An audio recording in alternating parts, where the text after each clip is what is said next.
To face master யாரை பற்றி பார்க்க போகிறோம்னா, எடப்பாடி பழனிசாமி அணியை தவிர்த்து ஒரு சில நபர்கள் தவிர்த்து எல்லாருமே ஓபிஎஸோட டீலிங்கில் தான் இருக்காங்க, டச்சில் தான் இருக்காங்க.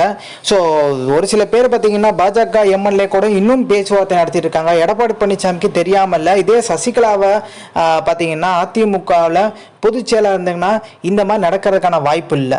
அதே மாதிரி ஜெயலலிதா அவங்க இருந்திருந்தா பொதுச்செயலராக கண்டிப்பாக இவங்கள இன்னும் வரைக்கும் பார்த்தீங்கன்னா விட்டு வச்சிருக்க மாட்டாங்க, டக்குன்னு கட்சியை விட்டு தூக்கியிருப்பாங்க.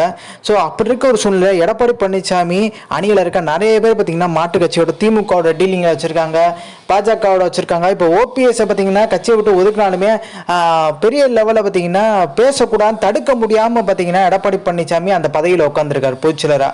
இதே அம்மா ஒருத்தவங்க நீக்கிட்டாங்கன்னா அவங்க கூட யாரும் பேசக்கூடாது, ஸோ கட்சி விரோதமாக பார்த்தீங்கன்னா செயல்பட்டவங்க நாங்கள் நீக்கிட்டோம்ன்ற மாதிரி பார்த்தீங்கன்னா ஒரு அறிக்கையை வாயிலாக சொல்லி யாருமே டச்சில் வச்சக்கூடாதுன்ற மாதிரி அறிக்கையில் கட் அண்ட் ரைட்டாக சொல்லிடுவாங்க.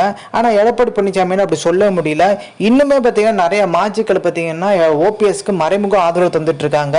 ஸோ நம்ம தெரியும் இந்த ராமநாதபுரத்துலேயும் பார்த்தீங்கன்னா அதிமுகவினர் நிறைய பேர் ஓட்டு எல்லாம் வந்து ஓபிஎஸ்க்கு விழுந்திருக்கு பலாப்பழ சின்னத்துக்கு. இது மிகப்பெரிய ஒரு அதிர்ச்சியை தான் ஏற்படுத்தியிருக்கு. ஸோ இந்த இன்ஃபர்மேஷன் பிடிச்சா like share subscribe. Thanks for வாட்சிங்.